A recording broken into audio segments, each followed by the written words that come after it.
Back to work. It's Monday.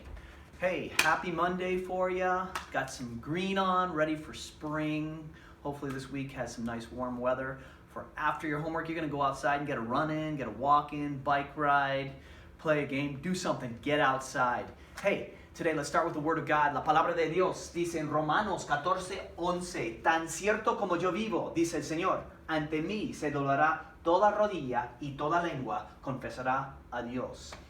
As certain as I live, says the Lord, before me every knee will bow. Doblar is to bow, to bend. Y toda lengua, every tongue, confesará. It's future tense. Will confess a Dios. It is written, as surely as I live, says the Lord, every knee will bow before me, and every tongue will acknowledge God. I choose to acknowledge Him now. He is involved in every aspect of our lives. All right, we're going to move on here to the verbo del día. Verbo del día hoy es publicar. Just coming from the vocab list that you're reading once each day. You know, you have a vocab quiz tomorrow. You just did your Quizlet. Your vocab quiz tomorrow is over the bottom two sections. In fact, I forget what the names of those sections are. If you look on the paper, I say, yeah, it's school newspaper, contents, roles, and functions of a school newspaper. All right. In fact, we've got our verb of the day to publish. It comes right from that list on 385. Publiqué, publicaste, publicó, publicamos, publicaron. Jot that down. Haste, almozaron. I published. The imperfect tense makes it sound like it was going on. Publicaba, habas, haba, habamos, haban. I was publishing or used to publish. Then there's the present. Has, hamos, han. I do publish. And then there's this thing called the subjunctive. Publiqué, ques, que, quemos, ken. What does it sound like in English? Oh, it's good that they publish the truth. Es bueno que publiquen la verdad. That's our verb of the day. Now, today, as I've been promising that this week would contain por versus para. So that's our focus this week. Little vocab and a lot of por versus para. If you were in class with me, I would say, hey, what do you think the difference is? And I wish I could get responses. I think por means for and para means for. Good, good. How do I know the difference? They mean a whole lot more than por. So please, for. Go into your textbook now, 376, and we're going to talk about it. And you must, in fact, this is your homework due today in an email. You must take notes of what we're going to write on the board and send them to me, proving that you listened to the notes. And this is also going to be your study sheet for the quiz. We're going to take on this on Thursday. So, por versus para, you're also going to use it for all of the homework this week because you need to know the difference. And it's basically just a bunch of rules, but I have to explain the rules, not just look at the rules, because you have to understand what they mean in context. So, on 376, you see the por, para. There are two prepositions. They are a pitfall for us English speakers. We have por versus para. So what we're going to do is we're going to give you 5 rules for por and 5 rules for para. Okay? So the first one under por, so you're going to write on your paper por on one side, para on the other, and you're going to contrast them. The first rule for por is cause or reason. So number 1, you'll write cause / reason. Oh, great. It's just like my board. Cause or reason.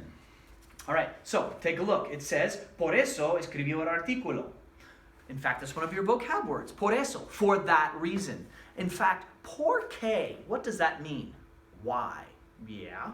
Did you know it means what caused you to say that? What caused you to do that? That's what por qué. For what cause did you do that? That's what por means. Por is cause. It looks for a reason. Por looks to the past and says por qué. Why? What caused him to do that? Or take a look. Gracias por el regalo. Thank you for the gift. I'm giving you thanks in exchange for the gift. You're causing me to thank you por el regalo, because of the gift. It's not always por qué. Sometimes you can just say por. Por qué, there's usually a verb conjugated after it. Por is cause or reason. Give you another example for that. Jesus died on the cross por amor, because of love.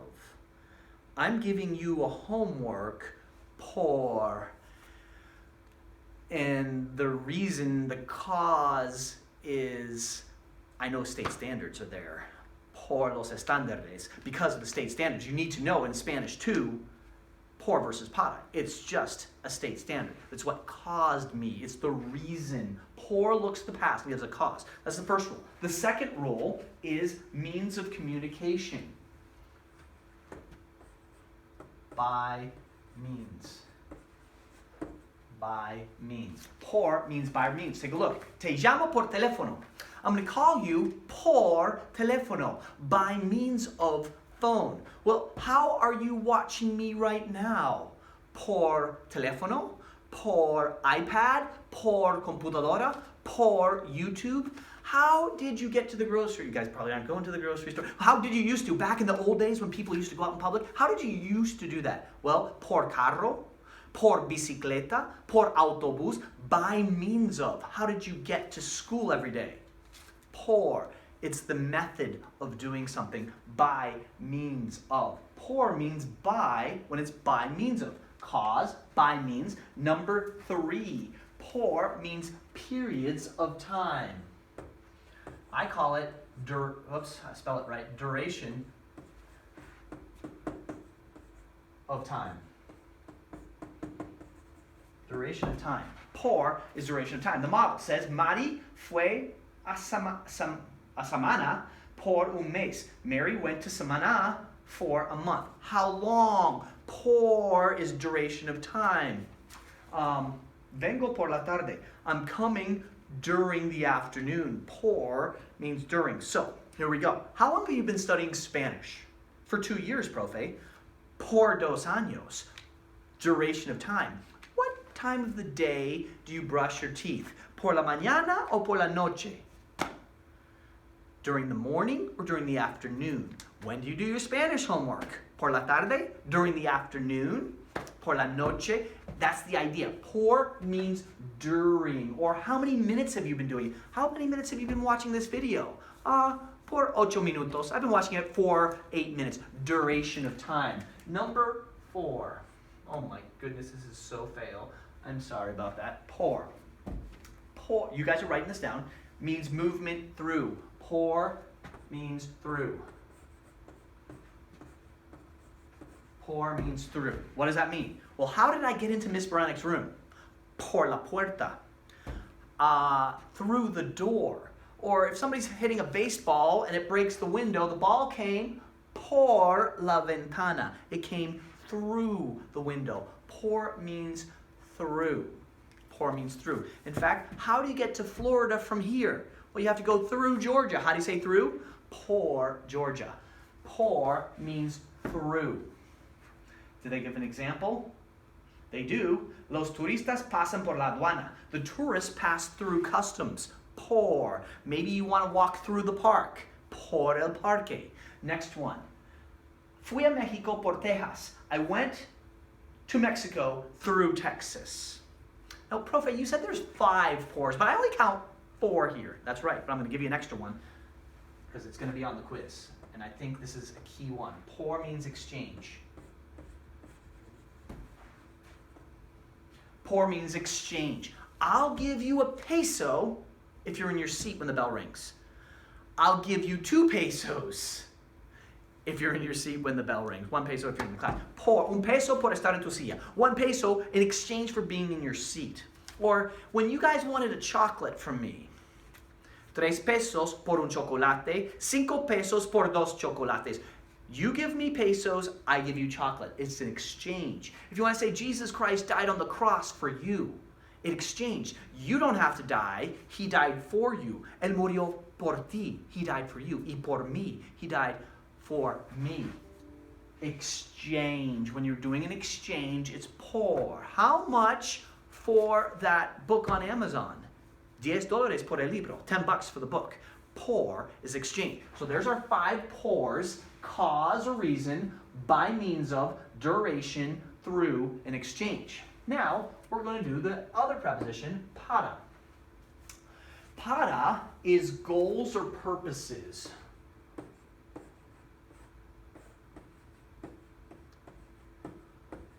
And I like to call it this, in order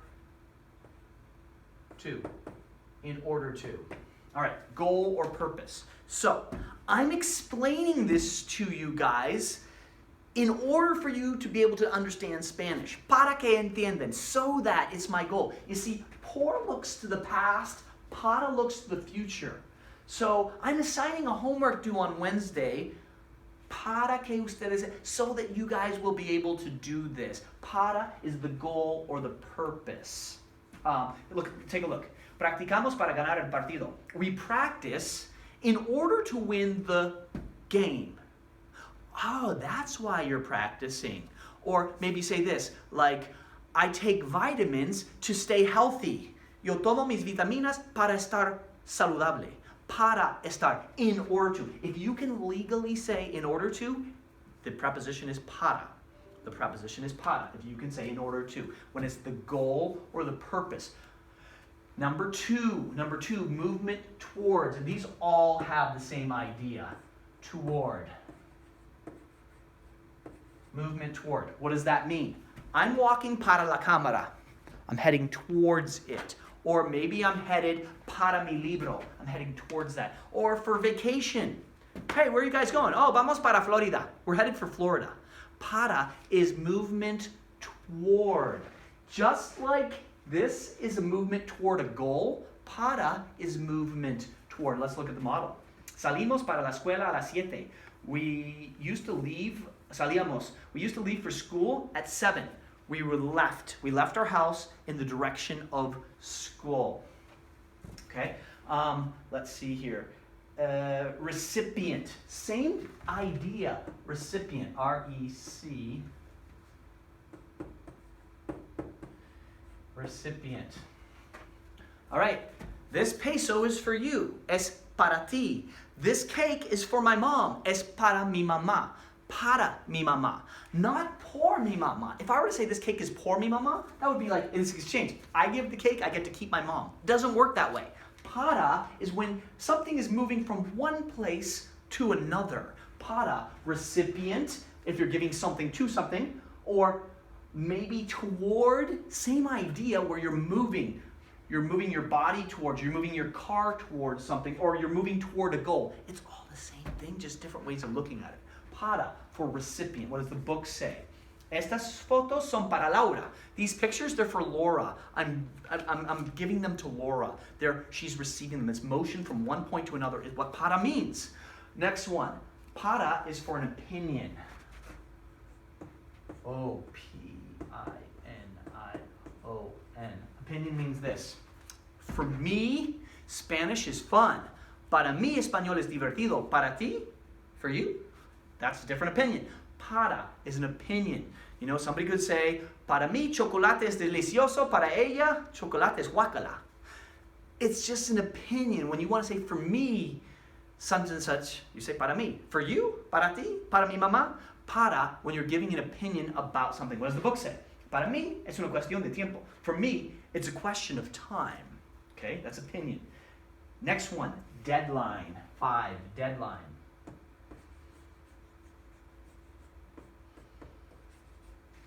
Deadline. Yeah, it's a little bit slower.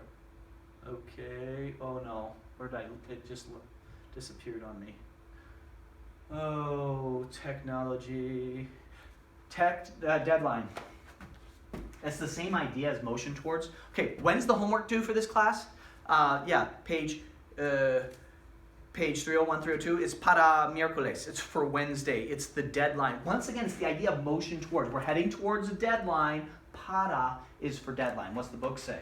Escribe el artículo para el viernes. Write the article by Friday. But, profe, you said by was por. By means of. But deadline by, like I need you to do this by, call me by tomorrow. Send this work in by tonight at 10. Para. It's the deadline. So you can't just say por means for, para means por. It doesn't mean that only. So you've got to memorize each of these rules, and it takes time to work through them. One more. Para is employment. And I can't write that one. Employment. E-M-P-L-O-Y. Write that on your notes so I can read it. Type it and send it to me. Or send me a picture through your phone or whatever. You wrote these notes down. Para employment. It's real simple. I work for Elkhart Christian Academy. Yo trabajo para. And here's how you need to look at that, para el ECA. My work goes towards you guys, your parents who are actually paying me, or you guys are the recipient of my work. It's the goal or purpose, para. When you work for somebody, you're doing a service. Like, oh, yeah,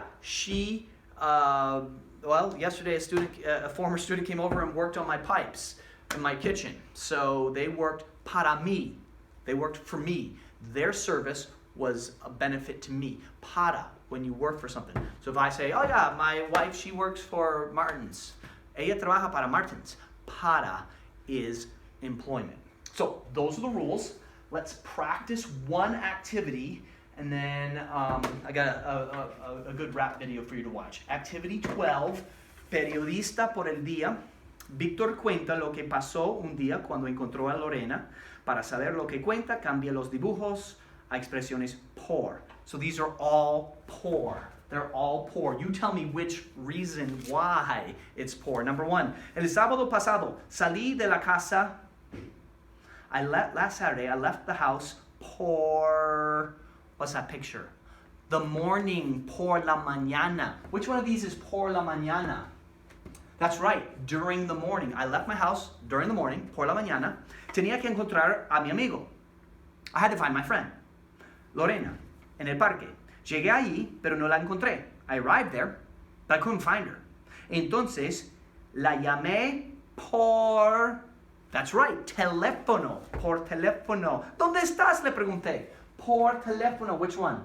Cause? No. By means of phone? Yes. Por teléfono. I called her by phone. ¿Dónde estás? Where are you? Le pregunté. I asked her. Me dijo, estoy caminando. She told me, I'm walking por, number three, por el parque, right? Let me look at the answer key. Yeah, I'm walking through, excuse me, cause? No. By means of? No. I'm walking, duration, no, por el parque. I'm walking through the park. Por fin la encontré. Finally, I found her. Ella llevaba un cuaderno y yo le pregunté por qué. She was carrying a notebook and I asked her why. Me explicó. Estoy trabajando para el periódico. I'm working for the newspaper. By the way, employment. I'm working for the newspaper. That's why that's para, even though it's not one of the questions here. And she said, I'm working for the newspaper por, what is that picture, a calendar? 1 week. I'm working there for 1 week. Por una semana. Why? Why? Duration of time. How long is she working for the newspaper? I'm working there for 1 week. Por una semana. Tengo que entrevistar a diferentes personas sobre las actividades de su vida diaria. I have to interview people about their daily activities.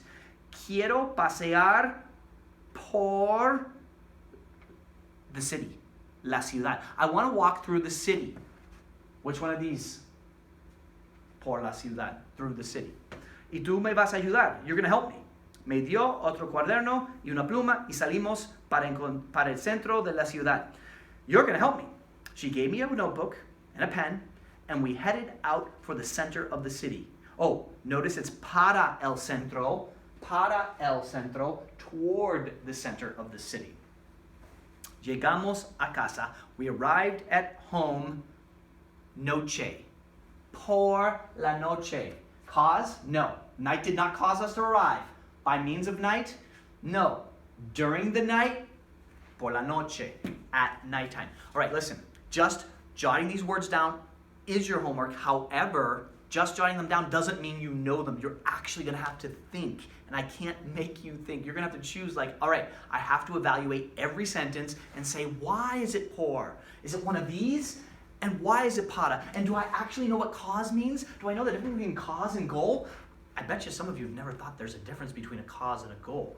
Well, you're going to be thinking those through. You're going to start doing page 301, 302. That's due on Wednesday. The answers to all the homework is either por or para. No pars, no poras. Okay, so we're going to work on this again tomorrow. My substitute teacher will teach you tomorrow, and hopefully you'll listen to him really well because he'll explain it excellently. I want you to watch this amazing rap. Maybe that will help you understand por versus para. But in the meantime, I want you to send me an email saying, here's my notes on por versus para. Real simple. Talk to you later.